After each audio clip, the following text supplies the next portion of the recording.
Welcome to my channel study table.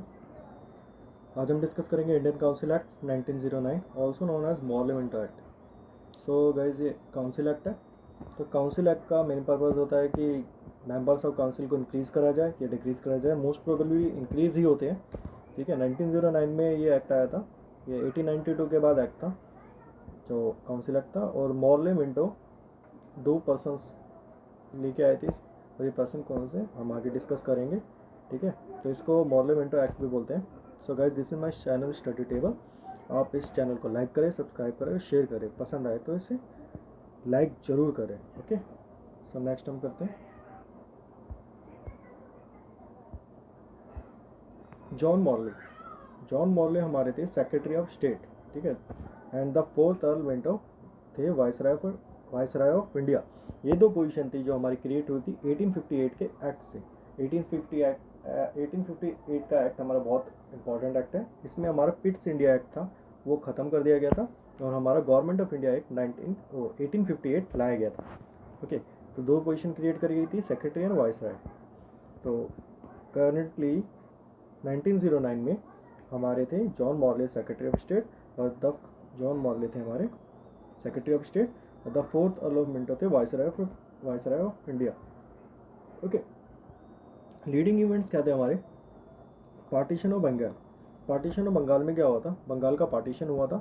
ठीक है, communal lines पे ये पार्टीशन हुआ था। इसी वजह से यहाँ पे बहुत एजिटेशन हो रहा था, रिबेल हो रहा था।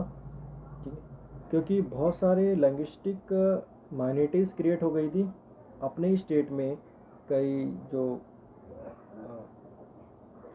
कई लोग थे वो माइनॉरिटीज़ ही बन गए थे। जैसे बंगाल के अंदर बंगाली ही माइनॉरिटीज़ बन गए थे, तो इस वजह से ये एजिटेशन हुआ। और पार्टीशन ऑफ बंगाल की वजह से बहुत सारा एजिटेशन हो रहा था वहाँ पे। इसी वजह से हमारी जो उस टाइम पे जो कैपिटल थी कोलकाता, वो शिफ्ट हो गई थी दिल्ली 1911 के अंदर, क्योंकि ये एजिटेशन बहुत लंबे टाइम तक चला था। ठीक है, तो पार्टीशन के टाइम पे जो बंगाल का पार्टीशन हुआ था, उस टाइम पे हमारे जो लॉर्ड थे वो थे लॉर्ड कर्जन। और जब कैपिटल बनी दिल्ली कोलकाता के बाद, उस टाइम हमारे जब 1911 में दिल्ली दरबार लगा था, उस टाइम हमारे वाइसराय थे lord Hardinge. Okay, rising of extremist. The next point is rising of extremist. जो हमारे पहले हमारे नेता थे वो थे मॉडरेट्स। ओके, मॉडरेट्स थे। तो मॉडरेट्स बिलीव करते थे प्रोसीजर्स के अंदर। ओके, प्रोसीजर के अंदर बिलीव करते थे कि हम प्रोसीजर फॉलो करेंगे, किसी भी एक्ट के अगेंस्ट या किसी भी रेजोल्यूशन जो ब्रिटिश गवर्नमेंट ने पास करा है उसके अगेंस्ट करेंगे तो वो वापस ले लेंगे। लेकिन वो एक प्रोसीजर में बिलीव करते थे कि कोर्ट में जाएंगे हम, इस तरह से जो लीगल प्रोसीजर होता था उस पर बिलीव करते थे। लेकिन एक्सट्रीमिस्ट क्या थे? एक्सट्रीमिस्ट जो थे वो थोड़ा चेंज थे उनसे, मतलब उनका थोड़ा एटीट्यूड चेंज हो गया था। एटीट्यूड मतलब पॉइंट ऑफ व्यू चेंज हो गया था कि बहुत सारे जो ब्रिटिश गवर्नमेंट थी उसके तरफ से काफ़ी एक्शन लिए गए जो एक्सेप्टेबल नहीं थे। तो एक्सट्रीमिस्ट ने एक अलग वे अपनाया। वो काफ़ी जल्दी चेंजेस लाना चाहते थे, जिसके अंदर हमारे बहुत प्रोमिनेंट नेता थे। लोकमान्य तिलक एक एक्सट्रीमिस्ट नेता थे, जो गांधी जी भी उनको बहुत मानते थे। और हमारे मॉडरेट नेता थे जैसे WC Banerjee, Gopal Krishna Gokhale and Dadabhai Naoroji. Gopal Krishna Gokhale as you know कि गांधी जी के गुरु थे, पॉलिटिकल गुरु। शिमला डेपुटेशन, नेक्स्ट पॉइंट है हमारा शिमला डेपुटेशन। शिमला डेपुटेशन क्या था? अलाइड मुस्लिम की एक ग्रुप था जिसको लेड करा था हमारे आगा खान ने लेड करा था, और वो मिले थे लॉर्ड मिंटो से। ठीक है, मिंटो से मिले थे। क्या डिमांड करी थी उन्होंने डिमांड करी थी कि कम्युनल रिप्रेजेंटेशन के लिए डिमांड करी थी। एक तरीके से मुस्लिम के लिए सेपरेट इलेक्टोरेट मांगा था। सेपरेट इलेक्टोरेट क्या होता है कि एक इलेक्टोरल कॉलेज होते थे पहले जो अपने रिप्रेजेंटेटिव चुनते थे, अलग अलग होते थे। जैसे यूनिवर्सिटीज़ होगी वो अपना एक चुनेंगी, लैंडलॉर्ड हो गए वो अपना एक चुनेंगे। तो वो जो रिप्रेजेंटेटिव चुनते थे वो प्रोविंशियल काउंसिल के अंदर जाते थे। इसी तरह मुस्लिम के भी अब क्या होंगे कि मुस्लिम्स भी अपने एक रिप्रेजेंटेटिव चुनेंगे, वो प्रोविंशियल काउंसिल के अंदर जाएगा, मतलब गवर्नमेंट के अंदर पार्टिसिपेट करेगा, एक एक्टिव पार्टिसिपेशन होएगा उनका। ठीक है, सिमिलर डेपुटेशन के अंदर ये डिमांड करी गई। लिबरल गवर्नमेंट थी। लिबरल गवर्नमेंट हमारा नेक्स्ट पॉइंट है। लिबरल गवर्नमेंट चेंजेस लाना चाहती थी। ठीक है, तो वो जितने भी लीडर्स थे उनकी बातें सुन रही थी और वो चेंजेस लाना चाहती थी उनके अकॉर्डिंग। तो ये 4 पॉइंट है। इसके बाद हम डिस्कस करते हैं कि इनिशिएटिव क्या लिए गए, मतलब हुआ क्या है इसके। इनिशिएटिव कहती है increase in the size of central and province sizes. Provincial council की साइजेस का इंक्रीज किया डिक्रीज किया गया, ठीक है। प्रोविंसेस इंक्रीज नहीं की थी, इसमें काउंसिल लिखना है, ठीक है, सॉरी फॉर दैट। तो प्रोविंशियल और सेंट्रल काउंसिल के साइज को इंक्रीज करा गया, ठीक है। और नई काउंसिल भी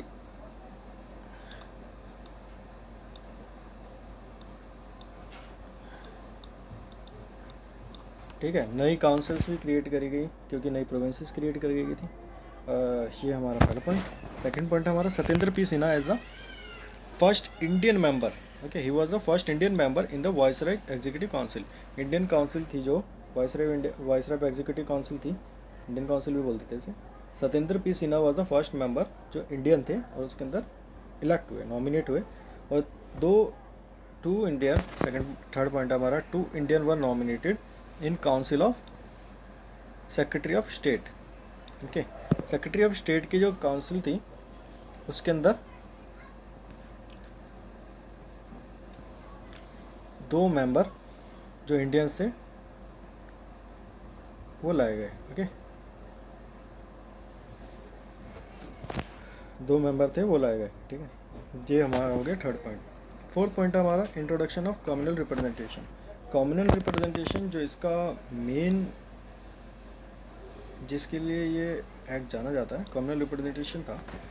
कम्युनल रिप्रेजेंटेशन मतलब मुस्लिम्स को एक अपना अलग रिप्रेजेंटेशन दिया गया, कि मुस्लिम्स भी एक इलेक्टोरल कॉलेज होगा, ये इलेक्टोरेट दिया जाएगा, इलेक्टोरल कॉलेज होता था, उसमें मुस्लिम सिलेक्ट होंगे और मुस्लिम एक्टिव पार्टिसिपेशन करेंगे इन active participation in government, okay. वो एक्टिव पार्टिसिपेशन इन गवर्नमेंट करेंगे। जैसे पहले रिमेनिंग थे उससे पहले लैंडलॉर्ड हो गया हमारा, चैम्बर ऑफ कॉमर्स, यूनिवर्सिटीज़ हो गई, ठीक है, ट्रेडर कम्युनिटीज़ हो गई, ये पहले इलेक्टोरल कॉलेज हुआ करते थे जो एक्टिव गवर्नमेंट में पार्टिसिपेट करते थे, जो भी इनके मेंबर चुन के जाते थे, ओके। नेक्स्ट इम्पॉर्टेंट है ये भी, एज ए इकोनॉमिकल इम्पोर्टेंस है इसकी। इनिशियली क्या होता था, जब हमारे जो कांग्रेस फॉर्म नहीं हुई थी उससे पहले हमको कोई बजट पे डिस्कशन नहीं दिया जाता था, बजट पे पार्टिसिपेशन नहीं होता था इंडियन का, उनको क्वेश्चन करने की भी फ्रीडम नहीं थी। उसके बाद धीरे धीरे करके चेंजेस हुए। इससे पिछले वाले एक्ट के अंदर इतना था कि मेंबर डिस्कस कर सकते थे बजट, ठीक है, मोर रिजोल्यूशन में भी कर सकते थे डिस्कस, और पब्लिक मैटर, जो मैटर ऑफ पब्लिक इंटरेस्ट था उस पर भी डिस्कस कर सकते थे। लेकिन सप्लीमेंट्री क्वेश्चन जो होते थे वो नहीं कर सकते थे, ठीक है, बजट पे सप्लीमेंट्री क्वेश्चन नहीं कर सकते थे। वो सप्लीमेंट्री क्वेश्चन का राइट इस वाले एक्ट में दिया गया, ठीक है। ये बहुत इंपॉर्टेंट था क्योंकि फाइनेंशियल चीज़ों पे बोलने के लिए हमें एक राइट दिया गया और ये बहुत इम्पॉर्टेंट था, ठीक है। इम्पॉर्टेंट क्योंकि अगर इकोनॉमिकल फ्रीडम हमें तभी मिलेगी जब हम उस पर क्वेश्चंस करेंगे, ठीक है। तो इसी वजह से वहाँ उस टाइम पे हमें क्वेश्चन करने का राइट दिया गया, तो उससे बहुत फ़र्क पड़ा आने वाले टाइम पे। लेकिन उस टाइम पे एक राइट फिर भी नहीं दिया गया था, वो था no discussion on foreign policy. जो फॉरेन पॉलिसी थी, उस फॉरेन पॉलिसी पे इंडियंस ना डिस्कस कर सकते थे, उस पर ना क्वेश्चन कर सकते थे, ना उसके अगेंस्ट बोल सकते थे। तो उस पोर्शन पे फॉरेन पॉलिसी पे कोई भी राइट नहीं था कि क्वेश्चन पूछ सको, क्वेश्चन भी नहीं कर सकते थे, कुछ भी नहीं कर सकते थे। मतलब जो भी फुल रेगुलेटरी होगी वो ब्रिटिश गवर्नमेंट की होगी on the foreign policies, okay. तो this was the 1909 act, Morley Minto act. So guys, आज अभी अगर आपको ये पसंद आई है मेरी वीडियो तो इसको लाइक करें, सब्सक्राइब करें और शेयर करें।